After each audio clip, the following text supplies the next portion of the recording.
Je m'appelle Jack Mimoun et je pars à l'assaut des défis les plus extrêmes où avoir les bons gestes de survie est une question de vie ou de mort. Vous regardez Jack Mimoun, le survivant de l'enfer.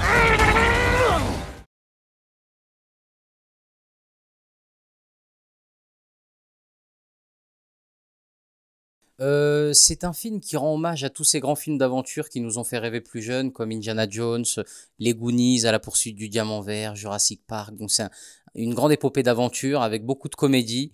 Et c'est un film qui, je pense, va faire voyager le public, va faire rire le public, et avec beaucoup d'aventure et de rigolade.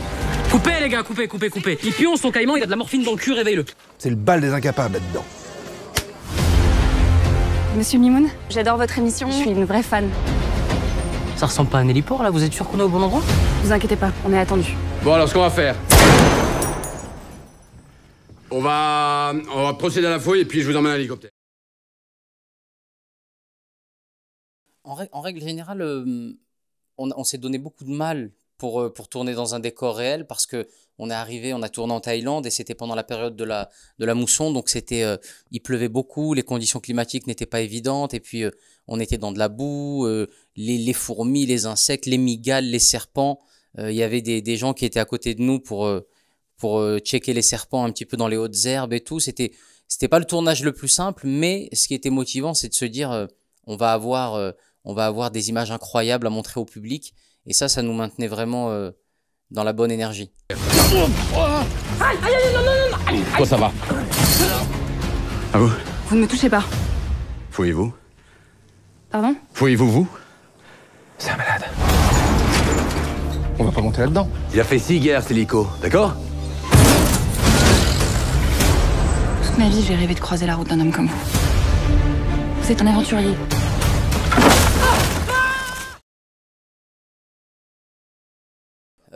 C'est dur de parler d'une scène sans spoiler, donc je dirais que peut-être je pense à une scène en particulier avec Jérôme Commandeur et François Damiens en bas d'un arbre. Je peux pas en dire plus. Quand vous allez aller voir le film, vous allez comprendre. C'est celle-ci, mais je peux pas en dévoiler plus. Mais c'est entre François Damiens et Jérôme Commandeur en bas d'un arbre. Voilà, vous avez les indices. Quand j'étais enfant, je rêvais de gagner la Coupe du Monde de foot. Je crois que c'est un peu tard, c'est un peu loupé. Quoique, on va voir un peu ce qui se passe là en équipe de France, ça bouge un peu pas mal, donc j'attends 2-3 coups de fil. Mais plus sérieusement, c'était de vraiment, ce film que je réalise est un rêve d'enfant, parce que moi-même, plus jeune, j'ai rêvé devant les films de Steven Spielberg, dont je parlais juste avant. E.T., pour moi ça a été des claques en fait. E.T., comment on appelle ça, le Temple maudit, les Aventuriers de l'Arche perdue, les Goonies, d'avoir un Spielberg qui a toujours été impliqué de près ou de loin dans ce genre de film, dans ce genre de chef-d'œuvre même, j'ai envie de dire, parce que ils m'ont accompagné dans ma jeunesse, et mon rêve d'enfant c'était de pouvoir faire la même chose avec les jeunes, et j'espère qu'aujourd'hui c'est le cas et qu'ils vont pouvoir voyager, rêver et rire devant Jack Mimoun. Alors vraiment, pour le titre Jack Mimoun, il n'y a aucune explication rationnelle, c'est sorti de ma tête et ça me faisait rire, et je trouvais que ça claquait bien, donc il n'y a aucun hommage ou aucune explication, c'est totalement gratuit. Il y a 20 ans, mon père s'est envolé pour une destination inconnue. Et depuis, il a plus donné aucun signe de vie. Attention! C'est pas lui que je cherche. C'est ce qu'il était venu chercher ici.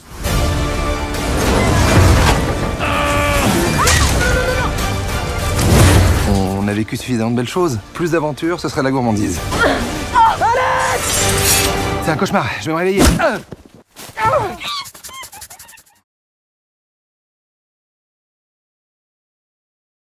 Ouais, c'était la co-réalisation s'est super bien passée, parce qu'on était, on a vraiment, comme on le répète souvent avec Ludo, on a mis nos égos au service du film et pas l'inverse.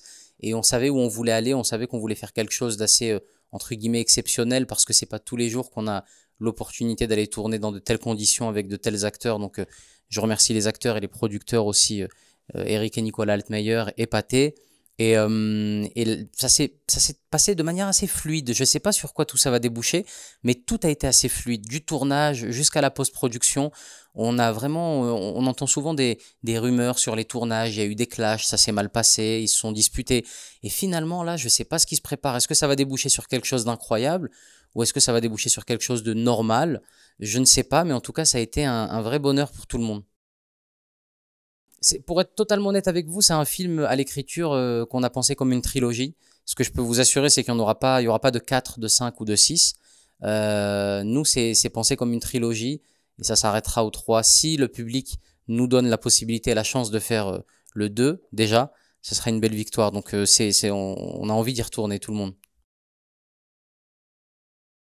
Écoutez, si vous avez envie de rire, de voyager, de voir plein de références aux grands films des années 80 qui vous ont fait rêver, tel Indiana Jones, Jurassic Park ou les Goonies, et si vous avez envie de voir Jérôme Commandeur, François Damiens, Joséphine Japy et Benoît Magimel et moi-même, j'espère que vous pourrez venir voir Jack Me Moon parce que c'est rempli d'aventures, de rigolades et d'images incroyables. Moi aussi, il m'est arrivé des trucs. L'appendicite et j'ai douillé. Vous n'étiez pas couvert par une mutuelle? Ça des fausses économies, ça. Parce que quand ça cogne, hein. Chez vous, les mots sortent comme ils peuvent, quoi. Vous contrôlez rien, j'ai l'impression. Non ?